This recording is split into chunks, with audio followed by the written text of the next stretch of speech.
Um, Next up is Tay Park. She's from California, but now she's on the East Coast. She's connected us from Hampshire. Tay, are you ready?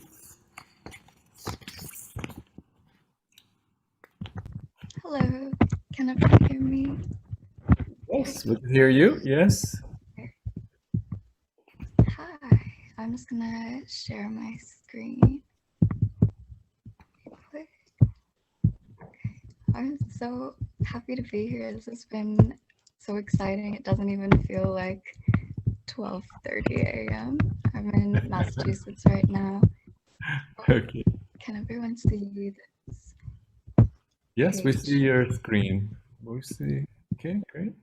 Okay, because I can't see this. All right. So please, since I can't see all of you while I'm sharing, I didn't realize. Let me know if you need me to go back or have any questions about the images. So my name is Tay. My pronouns are she, her. I'm a student at Hampshire College. I'm a senior, and it's in Amherst, Massachusetts. And I'm going to also talk a little bit about my experience learning to brew makgeolli and brewing it at home. Just keep it simple and short. It's not like, I haven't had much experience. I've only started brewing maybe a year or two ago. So I'm just going to walk through what it's been like and would love any questions. So this is my father, Professor Park, son of and he brought this tradition pretty recently to our family. It was kind of, I mean, we cook a lot at home and we have our own family recipes, but home brewing was not something we've done until my dad went to Korea and learned how to do it and then brought it home. And my dad's big on like picking up all different kinds of things. So my sisters and I have 3 younger sisters. We were pretty like, we're used to our father waking us up super early on the weekends and we're like, we just want to sleep in. And he's like, how about we go for a run first? And then it's really like, a lot. But then I decided to, humor him out of respectfully.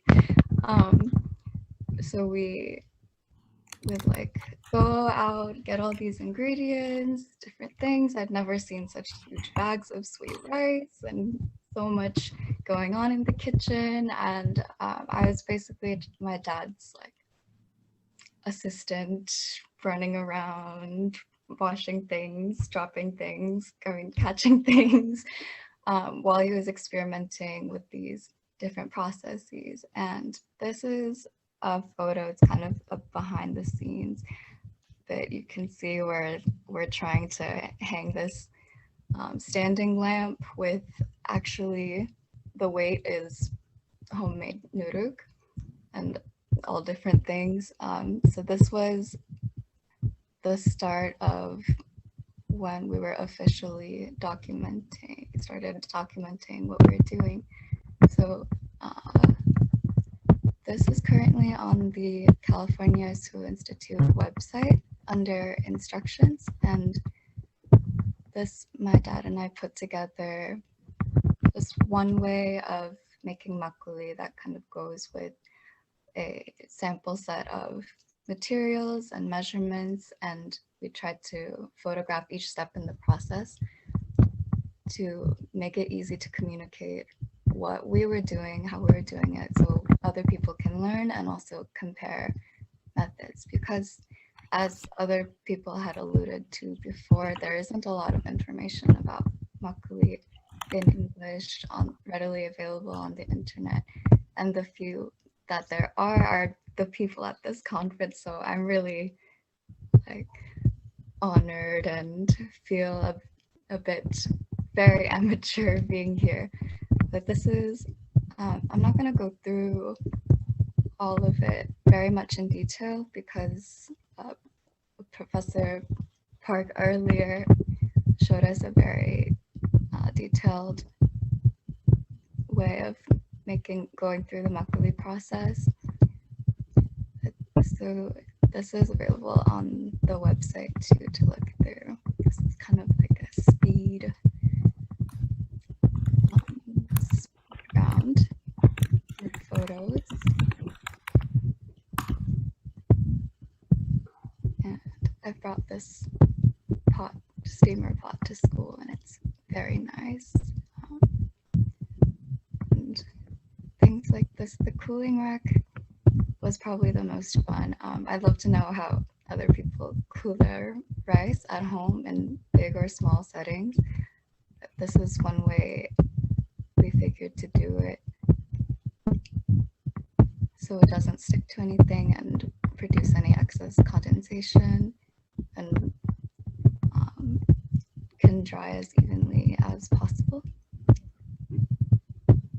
Then we put it in the Hungary and add water, and these are all kind of set amounts.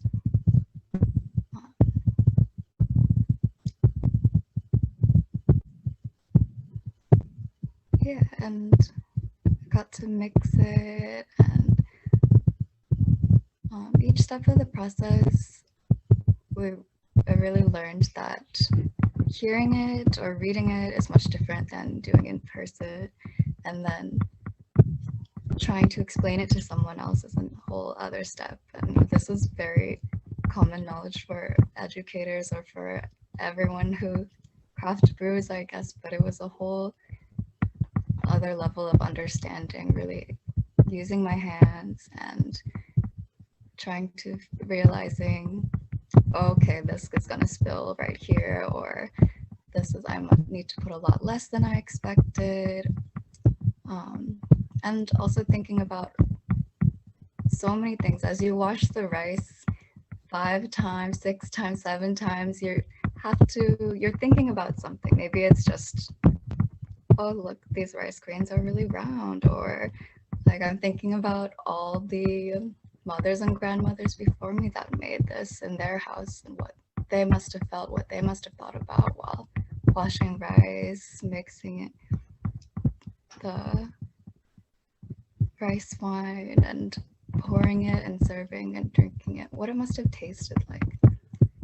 So this raised a lot of questions for me, and now that I'm at school again for this year, my senior thesis is on Makgeolli, and it's actually a bit more on the microbiology side and commercialization, but I'm not going to get too much into that because it's only half through. So I'll just show what I've done so far, basically bringing it here and trying it out. So compared to my father's studio, pristine, lovely materials, can have anything I want, coming to school and living in a house with 8 people, the fridge usually looks like this. Our school is in the middle of nowhere, so it's surrounded by forest. We have a lot of animals and insect visitors. So I was an exciting challenge. And I actually, putting this together, I realized I should have taken a lot more photos, and that's what I will plan on doing, and we'll remix this slide collection eventually, but these are a few that I did manage to take, different settings and materials, bowls, things.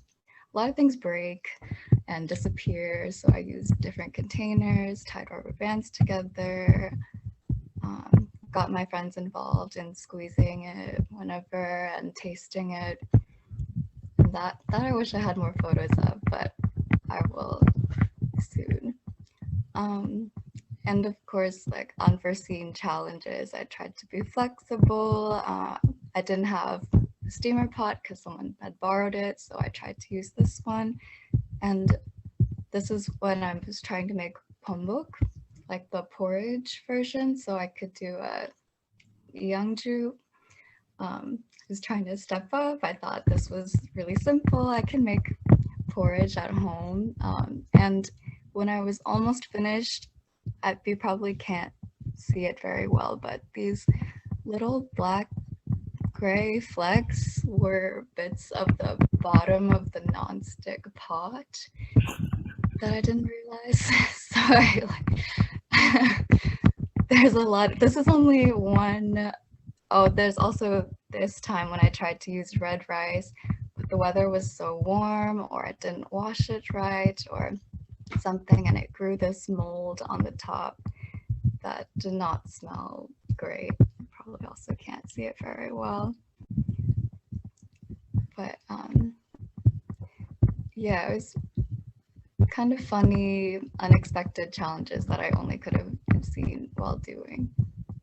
I also tried making my own nuruk after I had kind of gotten the hang of making makgeolli, because I had been buying rice from the local store and also nuruk from the store-bought company that you can order through Amazon, and I really did not want to be doing that anymore, especially since my dad makes such amazing nuruk at home, and this whole emphasis I'm trying to bring into my thesis of using local environments and how making makgeolli could possibly connect you to your local environment more. So I wanted to see what wild yeast cultures, what fungi, what microbes are around my campus, and what I could use to make it. So I don't have a photo, but this is made of local barley. There's a farm a bit upstate in the rural areas. So I got their grains from the farmer's market, ground it up, mixed it with water, the process that Professor Park had explained earlier pretty much, but I made it into balls instead of one cake because I didn't have a proper mold, and I was trying to just keep it small, not waste too much if it went terribly wrong. And I also, for germinating it, I used mugwort, which was all over campus in the summer, just growing in between the cracks of the parking lot, super resilient and worked pretty well. This is the process from the beginning. I was really excited to put it in my little box, and I sent this photo to my dad, and he's just said right away, that's not enough leaves. So I got some more leaves, and then this is after a few days, and this is the next week, and it had pretty much fully dried out by then, and I just had to leave it in the sun for a few days, taking it in and out when it got dark or rainy, because the weather changes every day in Western Mass. So the sunning to get rid of the aflatoxins or sterilize it just a little bit. And it was nice going outside, sun tanning my nuruk, and maybe just reading a book, keeping an eye on it so no bugs would catch on. And yeah, this is what I made with that one. I've also been reusing different bottles just to fill them in and bring them to people. And this is the one photo I could find that someone had took of me of making it at school. This is just in our living room. We're watching a movie and I'm squeezing makgeolli in a little setup so I could be around everyone at the same time. Yeah, so that's just a little bit of what it's been like for me getting started. And yeah, it's been, the main question for me has been thinking about what this means for me to be learning to do this now and trying it out. I mean, it was so interesting to hear Alice Jun talk about how she started in college and felt very similar, and also how she was honoring Korean women and the traditional method. It just felt so inspiring and validating, and I really want to continue on with this idea of tradition, but also asking questions of what does it mean to be making this as a Korean American or a Korean immigrant? How does my identity play into this? Does it matter? And how does that affect the flavor of what I'm making and how I share it to people? Also, what we always say is our hands make up the taste, and our energy contributes to how the fermentation is going. So keeping that all in mind, at least in my small house with my roommates, we come around, and whenever we hang out, we'll hang out by the brew, and we try to laugh and keep things light. Maybe I ask them to say hi to it whenever they pass and go to class. So it's become each one has become part of our little family here, and I think that has sort of affected the taste, but I have to practice a bit more to figure that out. And as I work on my thesis, there will be more to come on what I find in my research, and I hope I can share that with anyone who's interested when I'm finished, get some feedback. And that's all I will say for now. Thank you so much. Thank you, Taylor. Thank you. Thank you very much. Let me